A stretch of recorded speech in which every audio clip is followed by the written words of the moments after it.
اللہ کے نبی صلی اللہ علیہ وسلم نے فرمایا کہ جو بندہ دنیا میں مجھ پر کثرت سے درود شریف کا نذرانہ پیش کرے گا، کل قیامت والے دن وہ بندہ مجھ سے سب سے زیادہ قریب رہے گا۔ اور ایک حدیث میں فرمایا کہ جو بندہ مجھ پر ایک مرتبہ درود شریف پڑھتا ہے تو اللہ پاک اس ایک مرتبہ درود شریف پڑھنے کا صلہ یہ عطا فرماتا ہے کہ اس بندے پر اپنی 10 رحمتیں نازل کر دیتا ہے اور اس بندے کے 10 گناہ بخش دیتا ہے، سبحان اللہ، اور اس بندے کے 10 درجے بلند کر دیتا ہے۔ اس لیے بزرگوں کا معمول رہا ہے کہ وہ کوئی وظیفہ کرتے یا نہ کرتے مگر درود شریف کا وظیفہ ضرور کرتے تھے۔ غوث پاک درود شریف پڑھتے تھے، خواجہ پاک درود شریف پڑھتے تھے، مخدوم صابر کلیری درود شریف کا وظیفہ کرتے تھے، مخدوم اشرف درود شریف کا وظیفہ فرماتے تھے، وارث پاک درود شریف کا وظیفہ فرماتے تھے، اور خود اعلی حضرت امام اہل سنت درود شریف کا وظیفہ بھی کرتے تھے، اور اپنے اشعار میں، نعتیہ کلام میں، سلام میں اعلی حضرت نے درود شریف کے اشعار کو لکھ کر ہم سنیوں کو عطا کیا، اور اس طرح انداز میں لکھا کہ کعبہ کے بدر الدجا تم پہ کروڑوں درود، طیبہ کے شمس الضحیٰ تم پہ کروڑوں درود، اور کوئی غیب کیا تم سے نہا ہو بھلا، اور کوئی غیب کیا۔ یا رسول اللہ، ہم جو درود شریف پڑھتے ہیں یہ آپ پر مخفی نہیں ہے، آپ جانتے ہیں۔ یا رسول اللہ، ہم جو سلام کا نذرانہ پیش کرتے ہیں آپ جانتے ہیں۔ یا رسول اللہ، ہم جو آپ کی محبتوں کا نذرانہ 12 ربیع النور شریف کے دن پیش کرتے ہیں آپ جانتے ہیں۔ یا رسول اللہ، آپ کی محبت میں جلوس میں شرکت فرماتے ہیں آپ جانتے ہیں۔ آپ کے نام سے عید میلاد سیلیبریٹ کرتے ہیں آپ جانتے ہیں۔ آپ سے محبت، آپ سے عشق، آپ پر سلام، آپ پر درود، یہ آپ بخوبی جانتے ہیں۔ اس لیے جانتے ہیں کہ اور کوئی غیب کیا تم سے نہا ہو بھلا، اور کوئی ہمارا درود کیسے چھپ سکتا ہے، ہمارا سلام کیسے چھپ سکتا ہے، جبکہ آپ اور کوئی غیب کیا تم سے نہا ہو بھلا، جب نہ خدائی چھپا تم پہ کروڑوں درود۔ یا رسول اللہ، آپ کی ذات تو وہ ذات ہے کہ جب آپ سے خدا نہیں چھپا تو ہمارا درود، بولیے، ہمارا سلام، ہماری محبت، ہمارا اظہار عشق نہیں چھپ سکتا۔ تو اس لیے مسلمانوں، درود شریف کا وظیفہ فرمائیں آپ حضرات۔ درود شریف کی بڑی برکتیں ہیں، آپس میں محبت ہوگی، آپس میں اتحاد ہوگا، آپس میں ایک دوسرے کو اچھی نگاہ اور اچھے نظریے سے دیکھیں گے۔ اور درود شریف کی سب سے بڑی برکت یہ ہے کہ درود شریف پڑھنے والا حضور کی نگاہ کرم میں رہتا ہے، حضور کی نظر کرم میں رہتا ہے۔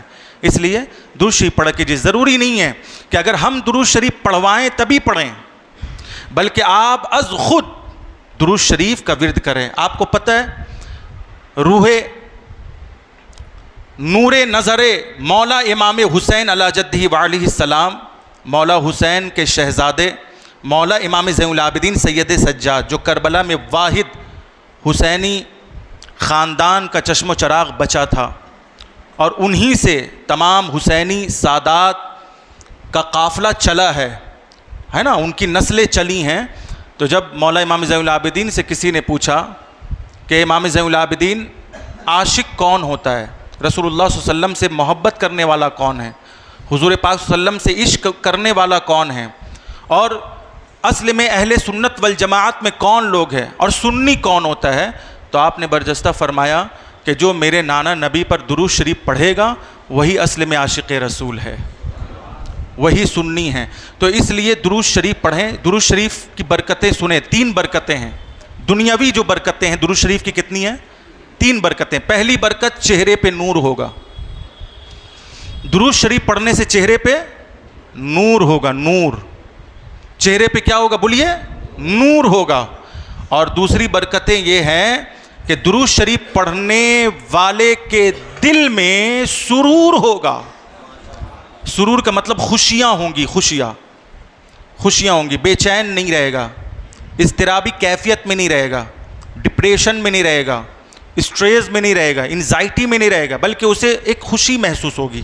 تو چہرے پہ نور اگر لانا ہے تو پڑھیے نا درود شریف, اور دل میں سرور لانا ہے تو پڑھیے درود شریف.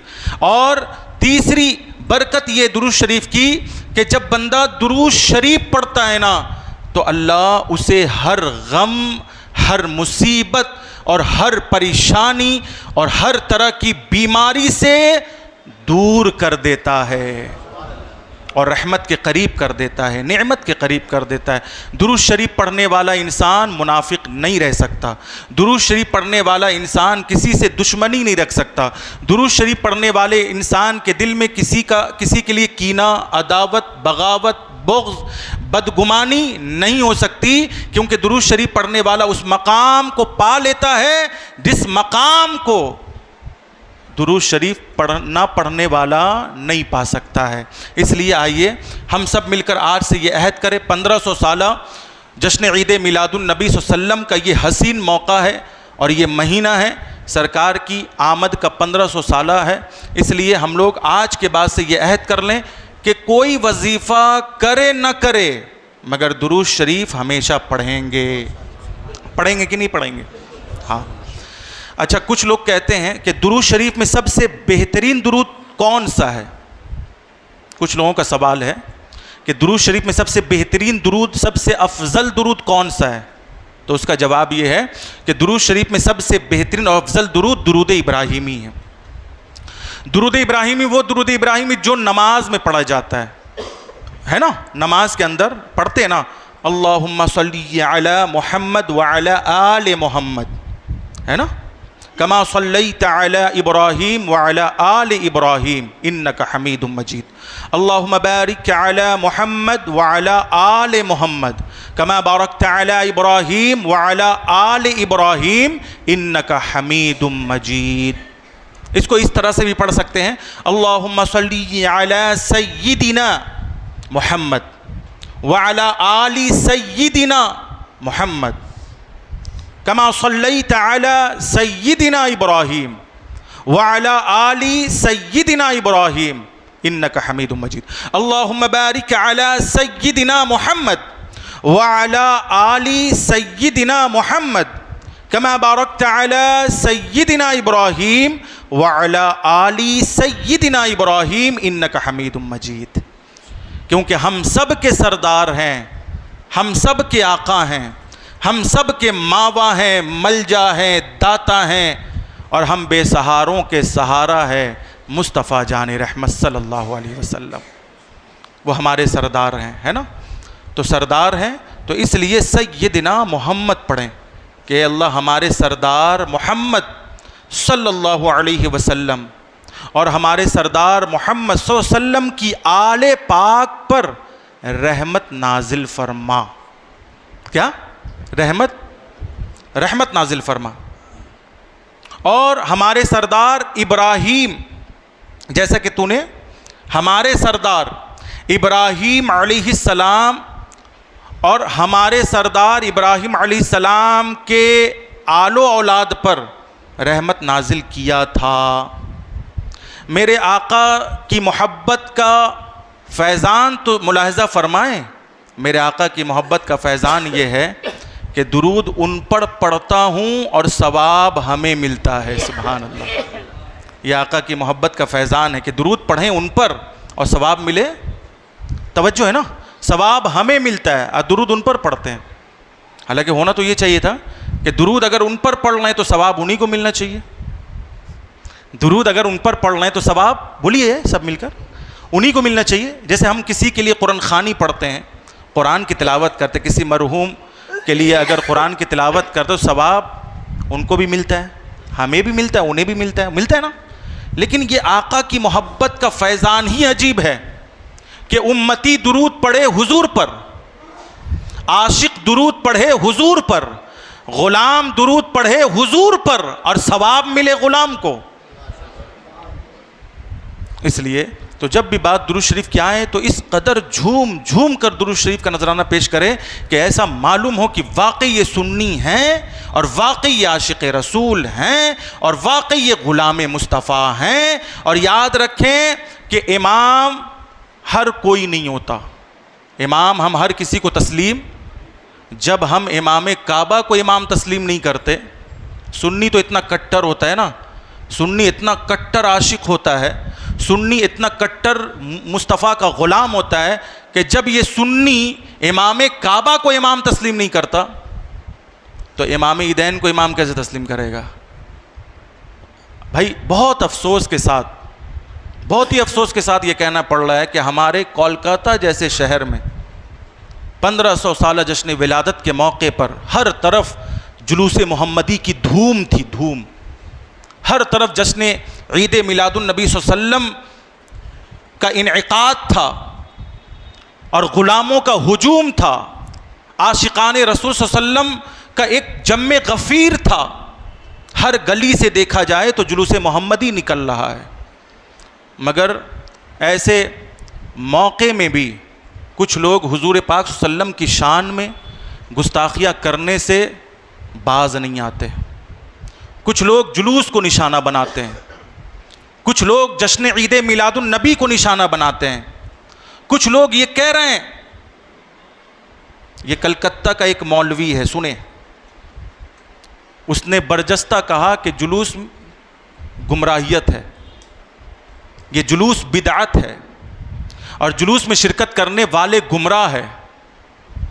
کیا عاشقان رسول گمراہ ہو سکتے ہیں؟ بولیے. میں نام نہیں لیتا کسی کا، اور نام لے کر کیا ہوگا؟ اللہ اس کا رسول تو جان رہے نا. بس اتنا سمجھ لیں کہ جو حضور کا گستاخ ہے، جس کو حضور کی ولادت سے خوشی نہیں، جو جشن عید میلاد النبی سے روک رہا ہے، جو جلوس میلاد میں شرکت کرنے سے روک رہا ہے، جو غلامان مصطفیٰ کے دل کو عقیدت کو ٹھیس پہنچا رہا ہے، جو یہ کہہ رہا ہے کہ جلوس بدعت ہے، گمراہیت ہے اور جلوس میں شرکت کرنے والے لوگ گمراہ لوگ ہیں، قسم خدا کی ایسے لوگوں کو اگر کعبے میں بھی امامت مل جائے نا تو ہم جیسے سنی لوگ تو امام تسلیم ہی نہیں کرتے، چے جائے کہ عیدین کا امام ہو. اور ہمارے یہ سنی بھولے بھالے ریڈ روڈ پر نماز پڑھیں گے. کیوں پڑھیں گے؟ آپ کو پتہ نہیں ہے ہم ہر ایک کے پیچھے نماز نہیں پڑھتے اور ہر ایک کے پیچھے ہماری نماز بھی نہیں ہوتی. ہم اسی کے پیچھے نماز پڑھیں گے جس کے دل میں عشق مصطفیٰ ہوگا، جس کے لبوں پر درود مصطفیٰ ہوگا، جو واقعی عاشق رسول ہوگا، جو واقعی غلام مصطفیٰ ہوگا، جس کے انگ انگ سے، جس کے رنگ رنگ میں عشق مصطفیٰ بسا ہوگا. اس لیے میرے بھائی میں ایسے مولوی کی پرزور مخالفت کرتا ہوں، میں ایک عاشق رسول ہونے کی حیثیت سے. اللہ کے واسطے الحمدللہ ثم الحمدللہ ہم سب عاشق رسول ہیں اور ہمارا خاتمہ عشق رسول ہی پر ہو تو اچھا ہے. کیونکہ قبر میں بچانے کے لیے بابا نہیں آئیں گے، اماں نہیں آئیں گی، بیٹا نہیں آئے گا، بیٹی نہیں آئے گی، دوست نہیں آئے گا. یقیناً قبر میں بچانے کے لیے حسنین کے نانا ہی آئیں گے. رسول اللہ صلی اللہ علیہ وسلم کی آمد ہوگی قبر میں اور فرشتے دکھا دکھا کر پوچھیں گے. بولیے سبحان اللہ. حضور کا جلوہ دکھائیں گے اور پوچھیں گے من ربک، بتا تیرا رب کون ہے؟ عاشق رسول تو جب یہاں نہیں ڈرتا تو قبر میں کیا ڈرے گا؟ عاشق رسول جب یہاں، توجہ ہے نا، عاشق رسول جب یہاں نہیں ڈرتا تو قبر میں بھی وہ نہیں ڈرے گا. وہ شان سے کہے گا ربی اللہ، میرا رب اللہ ہے. سبحان اللہ، میرا رب. بولیے سب مل کر.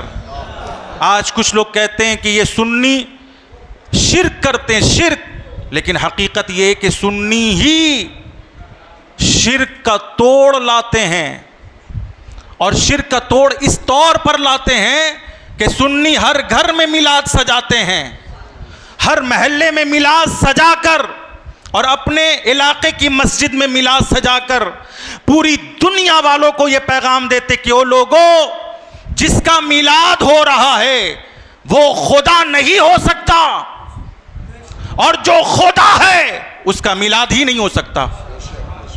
تو ہم میلاد منا کر، میلاد سجا کر شرک کا جواب دے رہے ہیں، پیغام توحید عام کر رہے ہیں۔ لم یلد ولم یولد، خدا کی شان ایک لفظ میں سنیں، مصطفیٰ کی شان ایک لفظ میں سنیں۔ خدا کی شان یہ ہے کہ خدا میلاد سے پاک ہے، سب مل کر بولیے، خدا کی شان یہ ہے کہ خدا، بولیے، میلاد سے پاک ہے۔ لم یلد ولم یولد، نہ وہ کسی کا بیٹا ہے، نہ وہ کسی کا باپ ہے، نہ وہ پیدا ہوا ہے، نہ اسے کسی نے پیدا کیا ہے۔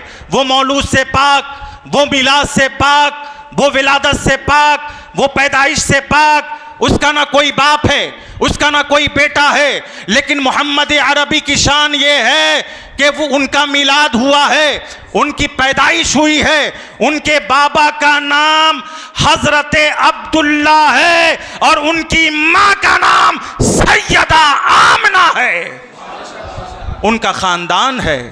ان کے دادا ہے حضرت عبد المطلب، ان کے چچا ہے حضرت ابو طالب، ان کا نواسا ہے حسنین کریمین نگیرین شہیدین، ان کے دوست ہے ابو بکر، ان کے ساتھی ہیں عمر فاروق، ان کے ساتھی ہیں عثمان غنی، ان کا داماد ہے مولا علی۔ آپ نے دیکھا کتنا فرق ہے۔ میلاد منانے والوں کو کبھی گمراہ مت کہنا، میلاد سجانے والے کو کبھی شرک کا فتویٰ مت دینا، کیونکہ میلاد سجانے والے شرک کا جواب دے رہے ہیں، میلاد منانے والے شرک کا جواب دے رہے ہیں کہ لوگوں، شرک یہ ہے کہ خدا کا میلاد مانا جائے، اور ہم تو خدا کا میلاد نہیں مناتے، ہم میلاد جس کا منا رہے ہیں وہ بندہ ہے۔ وہ کیا ہے؟ لم یلد ولد۔ تو خدا کی شان ایک لفظ میں، خدا کی شان یہ ہے کہ وہ میلاد سے پاک، اور مصطفیٰ کا مقام یہ ہے کہ جس کا ہے میلاد پاک۔ تو خدا وہ ہے جو میلاد سے پاک، اور مصطفیٰ وہ ہے جس کا ہے میلاد۔ تو اس لیے ہمارا جو پروگرام ہے نا جشن میلاد منانے کا، حالات جیسے بھی رہیں، سچویشن جیسا بھی ہو، ماحول جیسا ہو، ہم میلاد منانا نہیں چھوڑیں گے۔ آپ کے روکنے سے ہم نہیں رکیں گے، اور ہمارا میلاد کا جشن منانے کا جو پروگرام ہے نا، یہ 2-4 سال تک کا پروگرام نہیں ہے، بلکہ ہمارا پروگرام ہے حشر تک ڈالیں گے ہم پیدائش مولا کی دھوم، حشر تک ڈالیں گے ہم پیدائش مولا کی دھوم، مثل فارس نجد کے قلعے گراتے جائیں گے۔ اس لیے میرے بھائیوں، اللہ کے واسطے، سنی ہے جو امن کا پیغام دیتا ہے، سنی ہے جو محبت کا پیغام دیتا ہے۔ بھائی سنیوں نے الحمدللہ، آپ دیکھیں، یہ کچھ لوگ کہتے ہیں کہ میلاد شریف کا فائدہ، دنیاوی فائدہ کیا ہے؟ میلاد شریف کا دنیاوی فائدہ یہ ہے کہ جہاں بھی میلاد شریف ہوتا ہے وہاں امن و امان قائم ہوتا ہے۔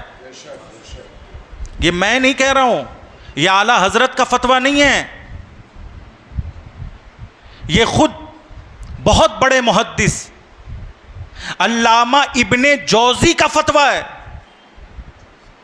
اور وہ علامہ ابن جوزی جنہیں 1,00,000 حدیثیں سند و متن کے ساتھ بائی ہارٹ زبانی یاد تھی۔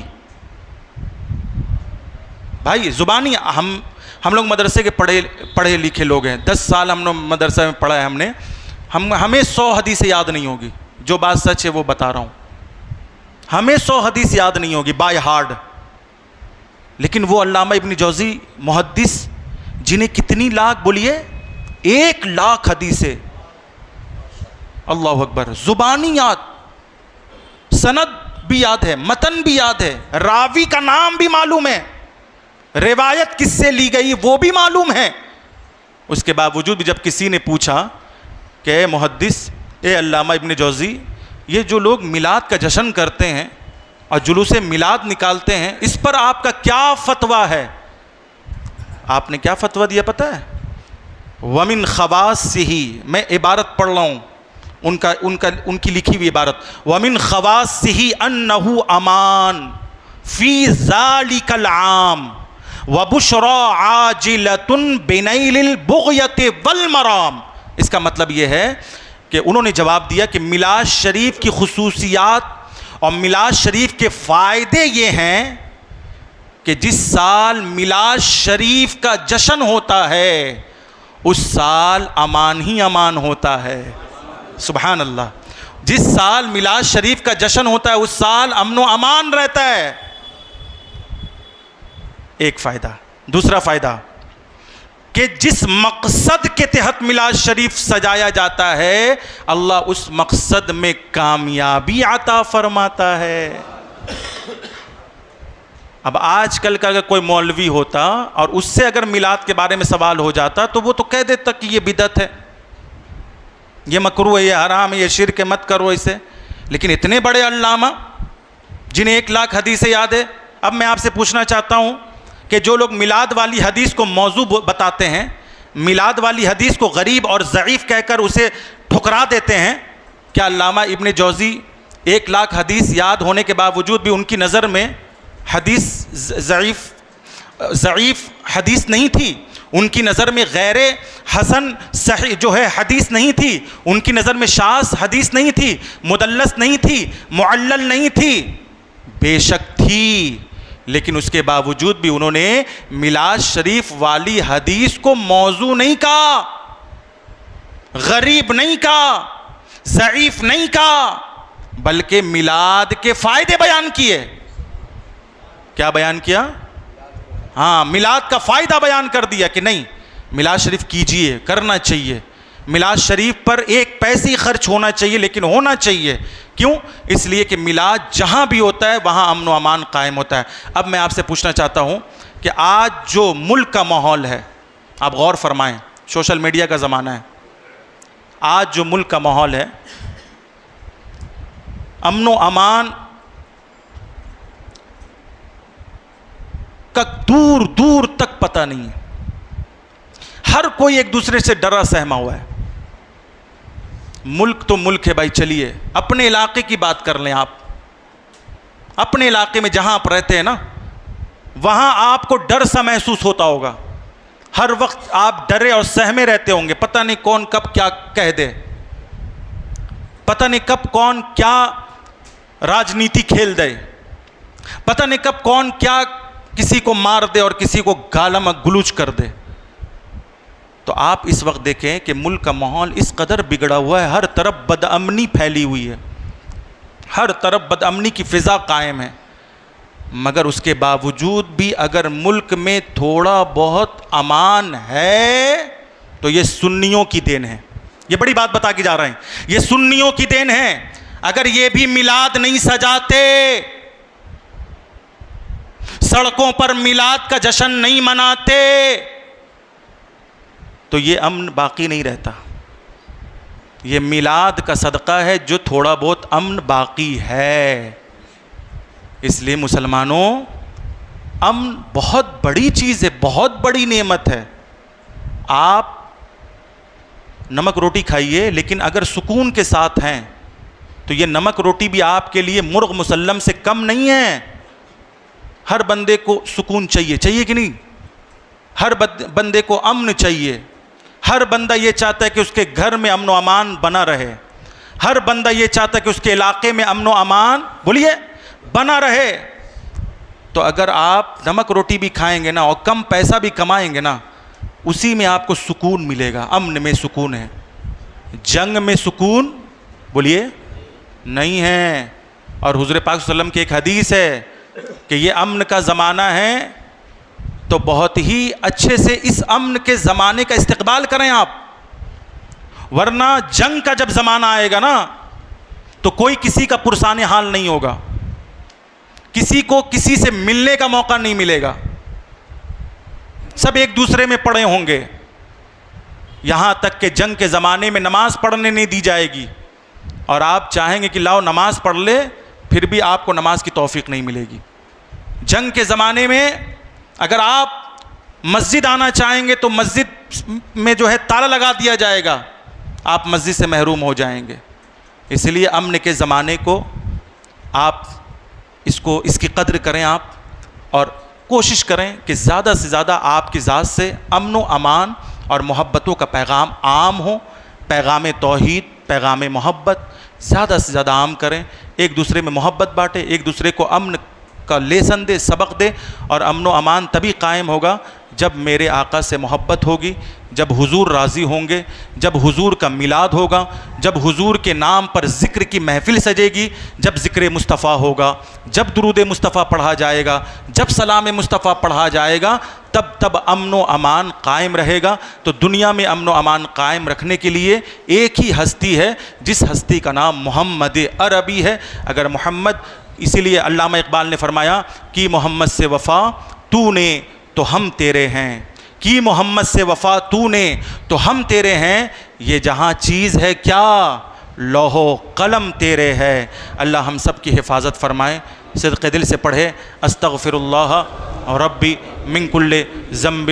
ہم سب پچھلے گناہوں سے معافی مانگیں، ہم سب کسی کا دل دکھائے ہوں تو اسے بھی امیجن کر کے اللہ کے حضور معافی مانگیں۔